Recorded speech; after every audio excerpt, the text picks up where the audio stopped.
Good day, YouTube. Today's December 17th, 2017.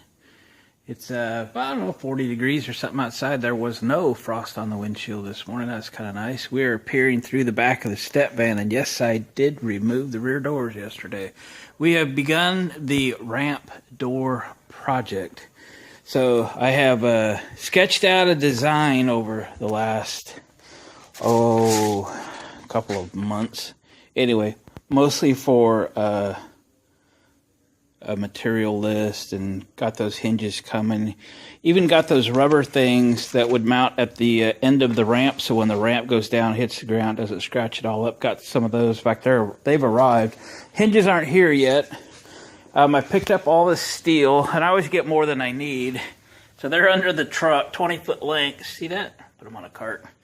And what I'll end up doing, just for shop space, is driving the truck forward out the door, and so that I can work on the ramp in the shop, and you know, I can work where it's comfortable, not raining or snowing or anything. So I'm doing a lot of looking and thinking, because this hinge point is critical. Of course, this has never had a ramp door before.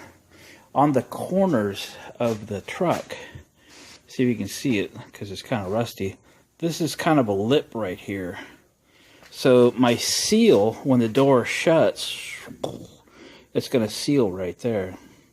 So this is going to be angle iron that makes the seal, you know, on the left side, right side, and across the top, like that. And then I need to weld. I got a 20-foot stick of 2x2 1/4-inch wall. It's probably substantial overkill, that I'm going to weld from one side all the way across to the other side. Welding it really decent on these two sides, and then picking up the floor supports along the way. Whether I weld tabs and bolt through, so the floor is supported. It's not the best floor in the world, but it's what I got. So that's what we're doing. So right off the bat, I had a bunch of these little pieces of angle iron that were bolted here. Well, there was 4 of them, and I've got them all removed. So you can see they're from underneath. They're kind of a pain, and again, I work by myself, so this one is going to be above that light and above other junk underneath there. So I'm just grinding them off. So I got one left to do. So I was just going to show you how quick and easy it is just to grind them things off of there, rather than try to fight them. I did take an impact wrench to them, see if they just pop right off there. Of course they won't. They didn't. Yeah. All right, let's do that. So I'm just going to hit them with a grinder right in the middle. Basically cut the head of the bolt in half, and then just use a hammer and a chisel to finish the job. So let's go after this with a grinder. I do have the guard off of this thing. I really don't recommend that, but I guess last time I was using it for something I really need to get in there with. But leather gloves, safety glasses, do it right, don't get hurt.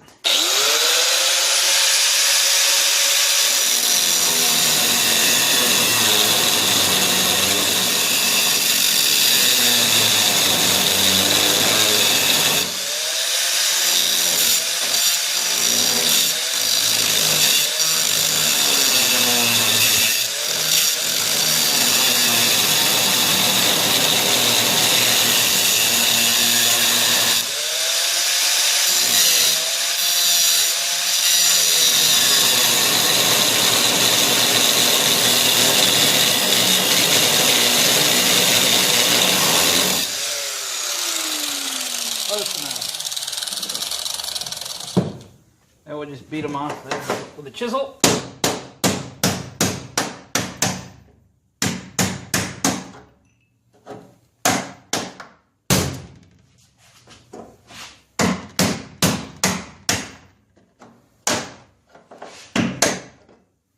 Wow, I ground so much off. Not much left.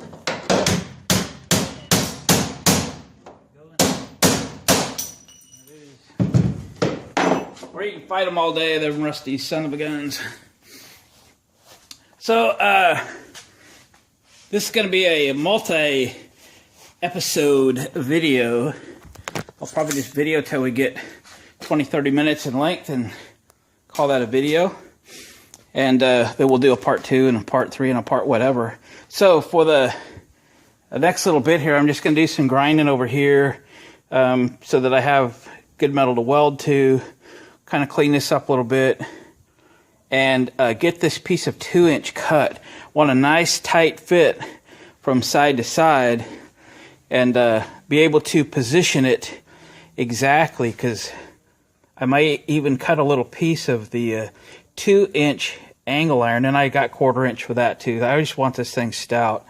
That's going to weld here, so I have a perfect mesh right here, and I got to leave a little allowance because I'm going to put a gasket of some kind on there, so this has to fit tight yet leave me room for a seal, so this thing doesn't leak a bunch of water or something when it's raining. So I got some of that fitting to do. It's kind of boring stuff, but we are getting this thing started. And the goal is, you know, over Christmas holiday, which is next weekend, that I get this completed.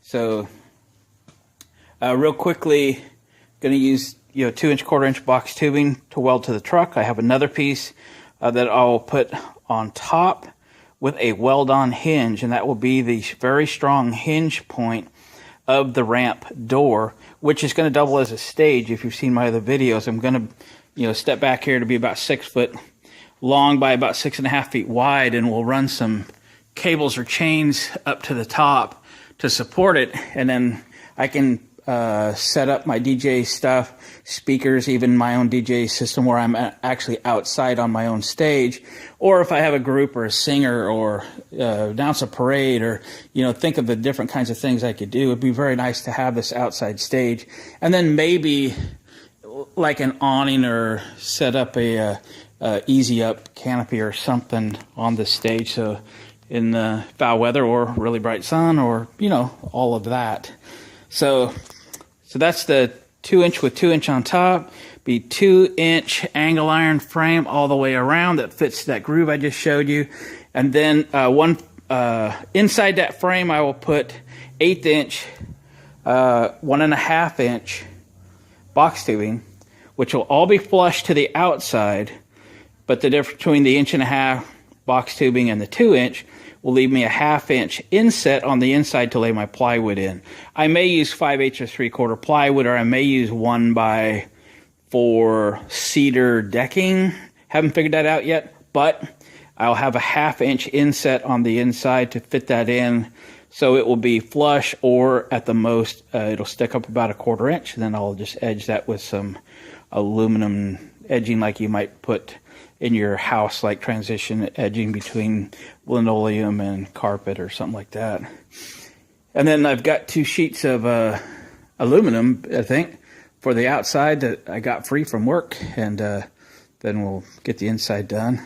And then right up there in the center on the inside, there's that old latch that will latch the barn doors that I took off yesterday, and in that area we'll get the winch mounted.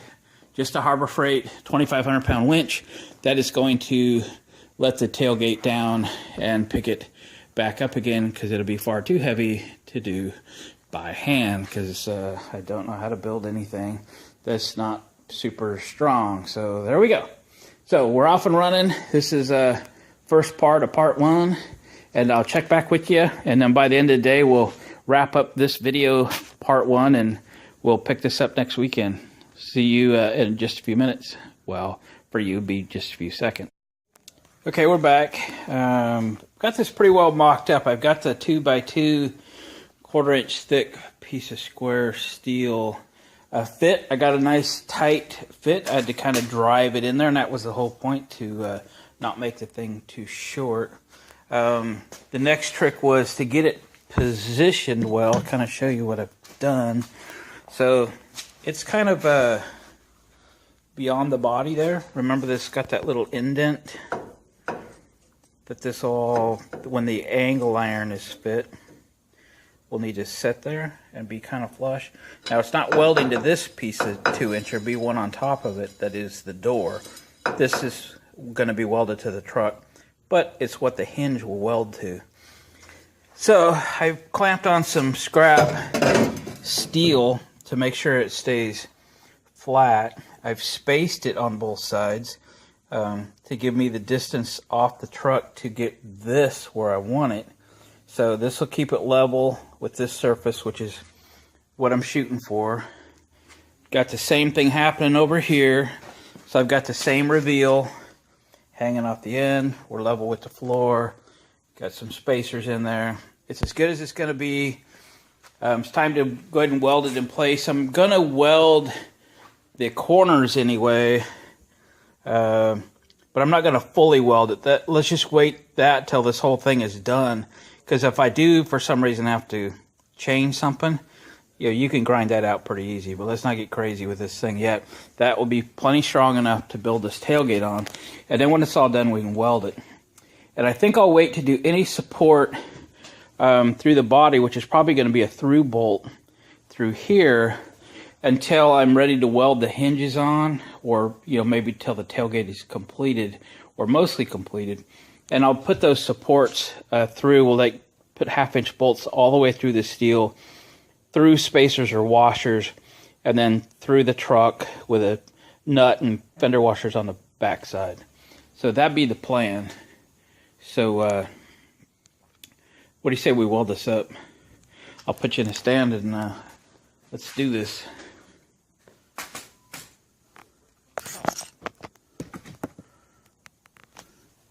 Here we go. Welder on, gas on, helmet on, gloves on.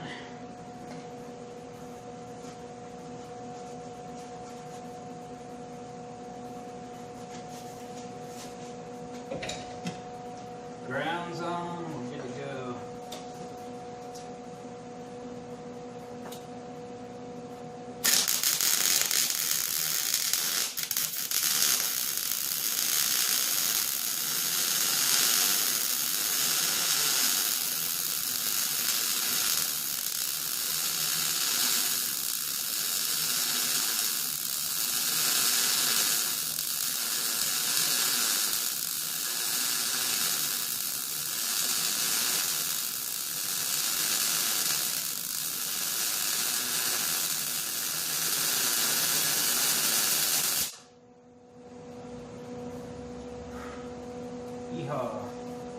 It's fun to do welding projects once in a while, just to stay confident as a welder. What do they say? You're either a welder or you're a grinder. I like to be known as a welder, not a grinder. So I don't weld every day though, so how's that look? Not too bad. Not too bad. Okay, I'll weld this other side. And then I'll take all my clamps and stuff off, and then guess I'll start measuring up for the gate itself. And starting off, we'll get that other piece of 2-inch cut, which we'll stack on top of that one and be hinged to it. So back in a little bit. So we got the other side welded up. I'm doing a little mock-up here. I work pretty slowly when I do this, just so I don't have to make mistakes and rework anything. So I'm just using a piece of flat bar here with my magnet out to make sure that this is flush with the face of the 2-inch that's now welded to the truck. And then just a piece of scrap here to simulate the angle iron that will then be welded. Once I put the other 2-inch on top, weld the hinge, and then this is going to be the angle iron that goes up. So I'm just making sure I might have a gap. This metal is just a little bit thinner. It's probably 3/16, and I got 1/4 inch, but I've got a good sized gap in there. Remember, I need a rubber seal, not only for keeping the weather out, but keep this thing quiet. So rolling down the road, if that was steel on steel, holy smokes! I've driven this thing with the barn doors that were on it, and they were in horrible shape. The whole truck was pretty decent as far as noise level. Those doors were obnoxious, and I'm sure this thing's going to rack and roll. I mean, it's far from new. So I think what I'm going to do is I cut the original 2x2 piece 75 and 7/8. I think I'll cut the one that goes on top right at 75 inches. That'll leave myself about 3/8 of an inch on each side for the weld. I could grind slightly on the weld and then grind that lower corner of that 2x2 steel just to be sure I clear the weld. And then when I put the 2-inch angle iron, it'll go from, you know, here to approximately here and then forward.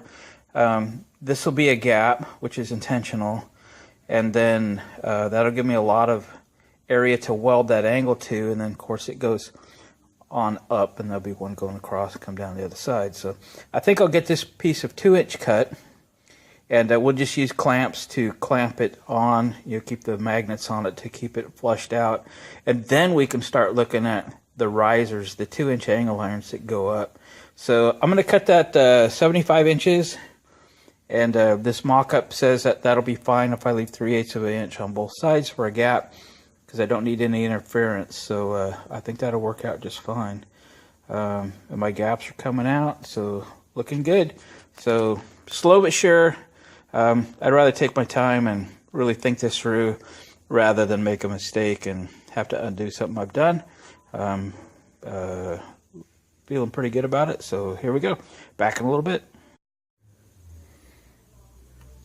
So I got that piece cut.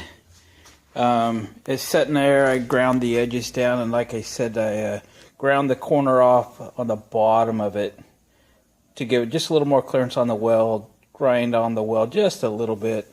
And then I threw just a couple spacers in here and the other side, so it's perfectly centered. So that's looking good. So now I need to cut the 2-inch angle that goes up, and to do that, it's not really a hard surface to measure from. So what I did is I came up here and I found a you know, where the old door used to be. There's kind of an inset or groove where the door needs to seal, and I just clamp this angle iron there, so I have a hard edge to measure from, so I can hook my tape measure on that side of the angle and then measure what I need for length on that. Move my ladder out of the way. Let's see what we got here.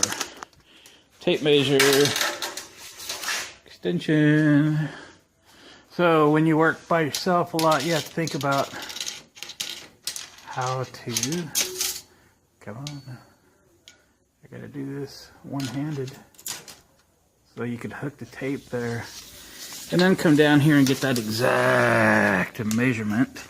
Remember, we're going to the bottom of the top. So I'm gonna have to do this. 68.5. That's the number. 68.5. Okay. So what we're looking for here is the angle to come this far. So it'll weld on the top, so I'll have to cut this corner out. So 68.5, let me write that down so I don't forget it. Or worse yet, get it wrong. 68.5. 2-inch angle. And I got it 1/4 inch too. Why not just make the dang thing as heavy as I can make it? So I guess now we'll cut the angle. The question is, do I cut a 45 up there or do I cut a 90 and cut the corner out? Thinking about what that'll look like inside. Well, I'll kick that around and I'll, for a couple minutes before I cut it, decide if I cut that at a 45, and then the piece that goes in top will be 45 on both sides and down. Yeah, that's probably the way to do it. Yeah, I'll contemplate that for a minute, and then we'll get the uprights cut, and we'll check back with you. You know, this video, yeah, let's just call this video done. We'll call this part 1. I'm going to go ahead and end this and get this one uploaded. I got to go help my father-in-law with his MG tonight, so I don't know how much longer I'll work here at the shop. But But I'll cut a little bit of steel and get this kind of tack maybe, and then I'll start a new video probably next weekend. And the idea is to finish this tailgate up to and including mounting the winch. So yeah, this project's doing okay. I was hoping to get a good start on it, and I have. So once I have it this far, the rest of it just comes together pretty easy. It's just cutting, fitting, and welding. But most of the thinking, scratching your head, and getting everything dialed in there is I got her kind of underway. So I appreciate that. Thanks for watching, comment, and subscribe, and appreciate all my new subscribers. Hey, I hit over 100,000 views finally on my channel this week, so that's exciting. So thank you guys for that, and we'll catch you guys on the next one next week.